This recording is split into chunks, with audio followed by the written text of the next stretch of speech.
बिस्मिल्लाहिर्रहमानिर्रहीम, अस्सलाम वालेकुम। क्या हाल है आप सबके? उम्मीद है सब खैरियत से होंगे, खूब मज़े में होंगे और इन्जॉय कर रहे होंगे। अल्हम्दुलिल्लाह बच्चों के स्कूल खुल गए हैं और माशाल्लाह इतने बड़े हो गए हैं बच्चे के खुद से बसों में बैठ के जा सकते हैं। लेकिन फिर भी मैं बाहर तक आके उन्हें शुरू के 2-3 दिन ज़रूर देखती हूँ कि वो खैर से अपनी रूटीन में सेट हो जाएँ।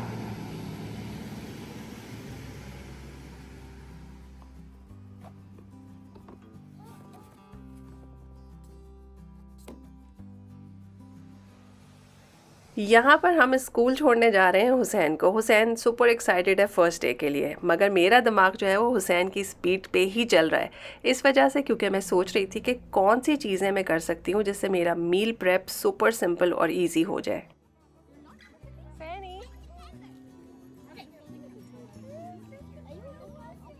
तो जी welcome to a new academic year, यानी कि बच्चों के नए साल में आप सबको बहुत बहुत खुशामदीद। अल्लाह करे सबके बच्चे बहुत अच्छे से पढ़ें, लाइक हों, नेक हों और आप सबके फर्माबरदार हों। तो जनाब मैं जब घर आई तो पोस्ट बॉक्स में से जो मैंने ब्रोशर्स निकाले थे वो मैंने कहा चलो उनको एक दफ़ा चेकआउट कर लें। शुरू में जब मैं कनाडा आई थी मैं कहने लगी थी कि मैं अमेरिका आई थी।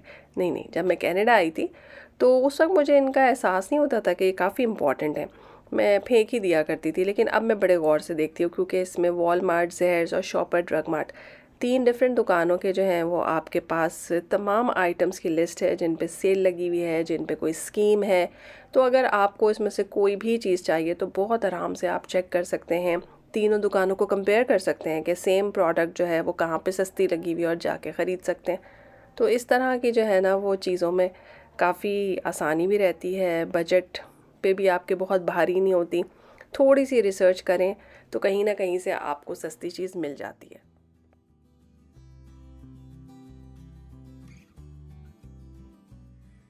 तो जी स्कूल स्टार्ट हो गया है तो अब ज़ाहिर है वो वाली फ़िक्रें भी स्टार्ट हो गई हैं कि लंच में क्या देना है और क्या नहीं करना। तो यहाँ पे मैंने इंस्टेंट ईस्ट लिया है, उसके साथ मैंने थोड़ी सी चीनी डाली है और पानी आप समझिए इसका टेम्परेचर वार्म।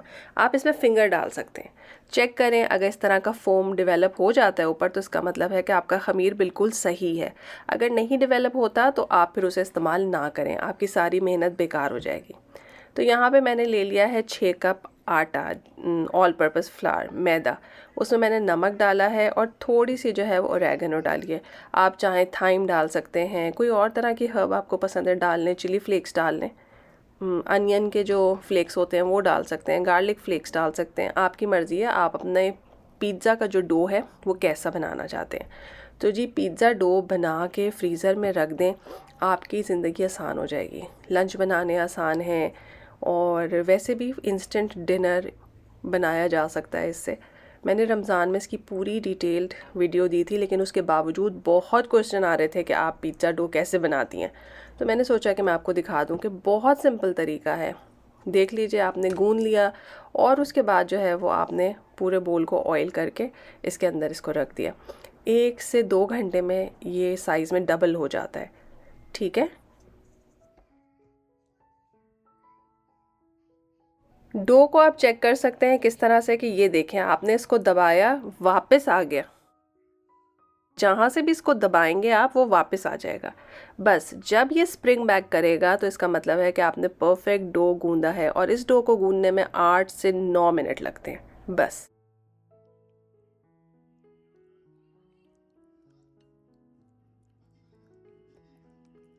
जी जब तक हमारा डो राइज होता है तब तक हम चिकन की तैयारी कर लेते हैं। इस चिकन को आप एयर फ्राई भी कर सकते हैं, पैन में भी बना सकते हैं और अवन में भी बना सकते हैं। इसको सैंडविचेस में डाल सकते हैं, बर्गर्स में डाल सकते हैं, पास्ता में डाल सकते हैं, पिज़्ज़ा की टॉपिंग के लिए यूज़ कर सकते हैं। चिकन के मैरिनेशन मैंने 2 वीडियो पहले आप लोगों को बताए थे, लेकिन अगर आपको बेसिक मैरिनेशन भी करनी है तो आप चिकन टिक्का मसाला लगा सकते हैं। आप चाहें तो सोया सॉस, नमक, काली मिर्च, थोड़ा सा सिरका और जिंजर गार्लिक पेस्ट भी लगा सकते हैं। ओवरनाइट इसको रखिए और फिर एयर फ्राई कर लें। यहाँ पे मुझसे किसी ने एयर फ्राई के बारे में क्वेश्चन किया था कि एयर फ्राई जो है वो सेफ़ है या नहीं। अब तक मैंने जितना देखा है एयर फ्राई में मुझे ऐसा सच कोई इशू नज़र नहीं आया ऑनेस्टली। बहुत कन्वीनियंट है, बहुत जल्दी खाना पकता है और बहुत आसान है। बच्चों के लिए भी इसको डील करना, टैकल करना बहुत आसान होता है। 385 पे मैं इसको प्री हीट करती हूँ और उसके बाद 18 मिनट्स का टाइमर लगा देती हूँ। ज़रूरी नहीं है कि आपने 18 मिनट में ही पकाना है, इससे पहले भी चिकन पक सकता है। बस आपने खोल के चेक करना है। 5 मिनट बाद खोल लीजिए, चिकन को देख लीजिए। अभी देखें 7 to 8 मिनट में ही चिकन लग रहा है कि ऑलमोस्ट डन है। अब मैं इसकी साइड्स चेंज कर दूँगी और आपके हिसाब का कलर आ जाए तो आप निकाल लें। इसको ठंडा करें और रेफ्रिजरेट कर दीजिए, आपके बहुत काम आएगा।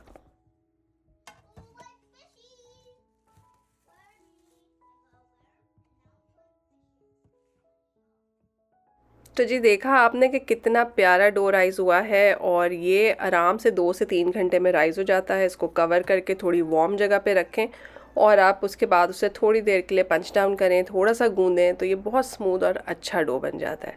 अब आपने जो है वो सरफेस को थोड़ा सा फ्लार लगा लेना है ताकि ये चिपके ना, और उसके बाद मैं इसके 2 पार्ट कर लूँगी। इससे आप चाहें तो बहुत सारे मिनी पिज़्ज़ा बना सकते हैं। रमज़ान की वो वीडियो जिसमें मैंने ये बहुत डिटेल में करना बताया था, मैं उसका लिंक डिस्क्रिप्शन में दूंगी। डिस्क्रिप्शन आपको पता ही है ना कि वीडियो के नीचे जो आपको सारा रिटन मटेरियल दिखता है वो डिस्क्रिप्शन है, उसमें आपको वो लिंक मिल जाएगा और आप आराम से जो है वो डिटेल्ड वीडियो भी देख सकते हैं।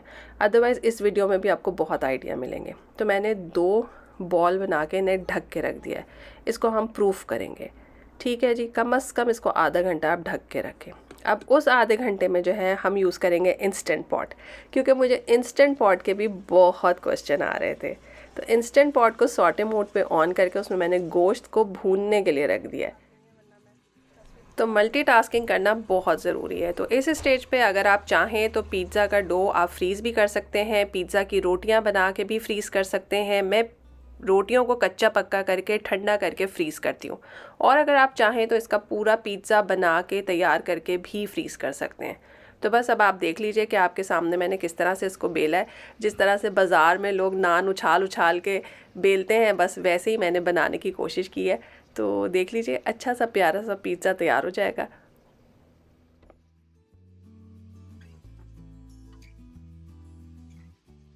मेरे पास पिज़्ज़ा मेकर है तो मैं उसके अंदर बना लेती हूँ ये चीज़ें, लेकिन अगर आपके पास पिज़्ज़ा मेकर नहीं है तो सेम काम आप तवे पे भी कर सकते हैं और अपने ओवन में भी कर सकते हैं।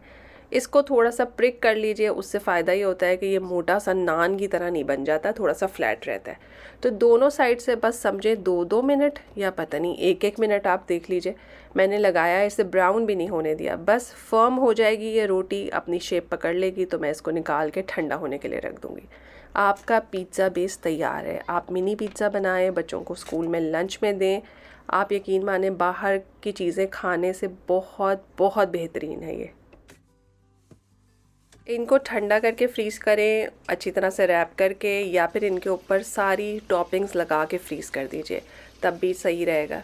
अब यहाँ पे देख लीजिए पिज़्ज़ा मेकर बिल्कुल माशाल्लाह ठीक ठाक है। इसको आपने बस ड्राई कपड़े से साफ़ करना है और वो साफ़ हो जाएगा। और इंस्टेंट पॉट में जो है वो मैंने गोश्त को भूनने के लिए रख दिया है। अब यहाँ पे जो है लोग पूछ रहे थे कि इंस्टेंट पॉट कैसे यूज़ होता है। इंस्टेंट पॉट जो है वो आपका चूल्हे का भी काम करता है, प्रेशर कुकर का भी काम करता है। आपने सॉटे मोड पे जो है वो गोश्त को भूनना है, बिल्कुल ऐसे ही जैसे चूल्हे पे आपने देगची रखी होती है और सारे काम करते हैं। गोश्त भुन जाएगा, उसके अंदर आपने जिंजर गार्लिक पेस्ट डाल देना है, उसके अंदर आपने डालना है नमक, मिर्च, हल्दी और धनिया पाउडर। ऑब्वियसली शोरबे वाला सालन अगर आप बना रहे हो तो धनिया पाउडर ज़रा सा ज़्यादा डालें तो शोरबा अच्छा बनता है। यहाँ पे मैं बनाने लगी हूँ बहुत बेसिक ट्रेडिशनल आलू गोश्त, जो कि मेरा ख्याल है हर कोई शौक़ से ही खा लेता है। इसके अंदर मैंने डाल दिया है टमाटर और तला हुआ प्याज। अगेन एक और सवाल का जवाब दे दूँ, तला हुआ प्याज मैं शान का इस्तेमाल करती हूँ, बहुत अच्छी क्वालिटी का है। लेकिन उसके अलावा मैं घर में भी प्याज तल के जो है वो फ्रीज़ कर लेती हूँ। तो मेरी कोशिश यही होती है कि मुझे उस टाइम पे खड़े होकर प्याज काटना और ब्राउन ना करना पड़े, क्योंकि मुझे और भी बहुत काम होते हैं, स्कूल जाना है, लेना है, छोड़ना है। जितनी आसानी अपनी ज़िंदगी में पैदा कर सकते हैं ज़रूर करें। मैं आप लोगों को बता दूँ, सारे होम मेकर्स को, अपनी ज़िंदगी को आसान आप खुद ही बनाएंगे। दूसरों की बातें सुनेंगे तो फ़न ख़त्म हो जाएगा। अगर कोई आपसे कहता है कि खाना घंटों लग के पकना चाहिए और बिल्कुल भी कोई गैजेट्स यूज़ नहीं करने चाहिए और आज खाना नहीं पकाना चाहिए अगर वो खाना आपने कल खाना है, तो आप यकीन माने मेरा मशवरा ये है, एक कान से सुने और उसी कान से बाहर निकाल दें। ये बातें आपके काम की हैं ही नहीं। आपको अपनी ज़िंदगी में सहूलत चाहिए, आसानी चाहिए, जहाँ से मिलती है ज़रूर ज़रूर हासिल करें। तो जी बिल्कुल, अब इसको प्रेशर कुकर की तरह प्रेशर कुक मोड पे आप ऑन कर दीजिए। नेक्स्ट 12 मिनट में आपका गोश्त गल जाएगा। तो जनाब चलते हैं मेरे ससुराल की एक और मज़ेदार रेसिपी की तरफ। यहाँ पे मैंने रखा हुआ है दालचीनी, बड़ी इलायची, ज़ीरा और कलौंजी। साथ में तला हुआ प्याज है और धनिया, नमक, लाल मिर्च और हल्दी, बेसिक 4 मसाले। उसके अलावा आपने 3 से 4 टमाटर पीस लेने। यहाँ पे दाल को मैंने गला के रखा हुआ है। देख लीजिए, मील प्रेप बहुत ज़रूरी है। तो यहाँ पे दाल गली हुई है, मगर ऐसी नहीं गली हुई कि हाथ लगते ही जो है वो बिल्कुल मैश हो रही है, थोड़ी सी खड़ी खड़ी है। ठीक है जी। तेल आपने गरम करना है, मिट्टी की हांडी इस्तेमाल करनी है। मुझे बहुत सारे लोगों के मैसेज आ रहे थे कि जब से आपने मिट्टी की हांडी में पकाना शुरू किया है, हम बहुत लोगों को देख रहे हैं कि वो हांडी में पकाते हैं। तो ये तो अच्छी बात है ना, खुश हों आप। अगर किसी को मेरी हांडी में पकाना देख के पता चल गया कि इसको किस तरह से हैंडल करना चाहिए, क्योंकि अमूमन ख़वातीन डरती हैं ना कि टूट ना जाए। जब उन्हें पता चल गया है तो फिर अच्छी बात है, पकाएं सब हांडी में पकाएं। हांडी सस्ती भी है, सेहत के लिए भी बहुत अच्छी है और देखने में तो प्यारी लगती ही है। तो जी अब यहाँ पे मसाला बहुत अच्छे से भुन रहा है। वहाँ पे हमारा गोश्त जो है वो इंस्टेंट पॉट में है, डेफिनेटली गल गया है। और ये रहा खोपरा और तिल। ठीक है, मैंने आप लोगों को बहुत दफ़ा बताया है कि हैदराबादी खानों में खोपरा और तिल जो है ना वो बहुत इस्तेमाल होता है। यहाँ पे मैंने तवे को अच्छा खासा गर्म करके इसका चूल्हा बंद कर दिया है, क्योंकि ये दोनों बहुत नाजुक चीज़ें हैं, फटाफट जल जाती हैं। अब चूल्हा बंद है, लेकिन आप देखिए कि ये किस तरह से अपना कलर चेंज करेंगे। तो बस जब ये ऐसे कलर चेंज कर लें, अच्छी सी खुशबू आए, तो इसे थोड़ा ठंडा होने दें। यहाँ पे हमारा इंस्टेंट पॉट बता रहा है कि आपका गोश्त पक गया, आके चेक कर लें। और ये रहा हमारा दाल का मसाला। इस मसाले को आपने बहुत बहुत बहुत प्यारा भूनना है। देखिए दाल आपके पास गली हुई है, ठीक है, मसाला बहुत अच्छा भूनना है। अगर आप अच्छा मसाला नहीं भूनेंगे तो बिल्कुल फ्लेवर नहीं आएगा। दाल आपने डाली उस वक्त जब आपको पक्का यकीन है कि आपका मसाला परफेक्ट है। अब आपने दाल डालनी है, इसके अंदर 1/4 कप पानी डालें और इसको दम की आंच पे रख दें, ताकि दाल में जो छोटी मोटी थोड़ी बहुत सी कसर है वो भी निकल जाए।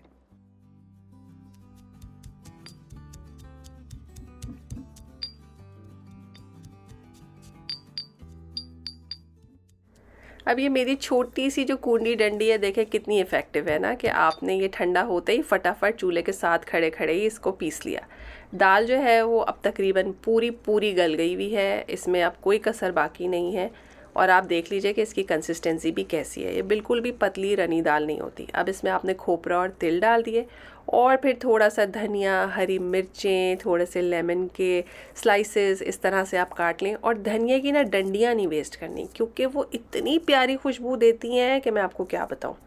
एक दफ़ा जब मैंने शुरू में ये कहना शुरू किया था ना कि डंडियाँ डालें, तो किसी ने मुझे इंस्टाग्राम पर डीएम किया था, हमें तो बहुत पहले से ये बात पता है। तो मुझे इतनी हंसी आई, मैंने कहा आप बहुत लकी हैं कि आपको पहले से पता है, मुझे तो अब पता चला है। तो मुझे पता है कि आप सबके सब लोग बहुत एक्सपर्ट हैं, मुझसे बहुत अच्छे कुक हैं, मेरे से ज़्यादा अच्छी रेसिपीज़ बनाते हैं।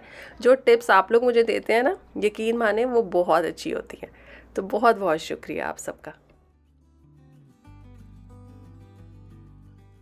मैंने आप लोगों को बताया था कि लेमन की स्किन में भी बहुत हेल्दी ऑयल्स और मिनरल्स होते हैं, तो ज़रूर उसको भी अपने खाने में इनकॉर्पोरेट करें।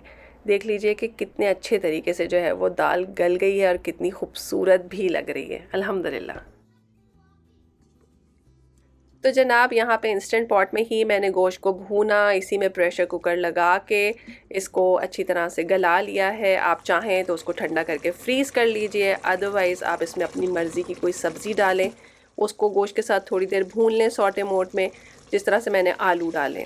और उसके बाद इसमें पानी डाल के इसको मैं 4 मिनट का प्रेशर लगाऊंगी, which will be more than enough for आलू। आलू के अलावा अगर कोई ऐसी सब्ज़ी है जो ज़्यादा टाइम टेकिंग है तो आप थोड़ा ज़्यादा प्रेशर लगा लें। तो ज़बरदस्त किस्म का आलू गोश्त तैयार है, चने की दाल तैयार है, पिज़्ज़ा का डो तैयार है, और क्या चाहिए। तो खुश रहिए, अपने बच्चों को खैर से स्कूल भेजिए और अपने घर में मज़े से काम करें। फिर मिलेंगे एक नई मज़ेदार वीडियो में, तब तक के लिए अल्लाह हाफ़िज़।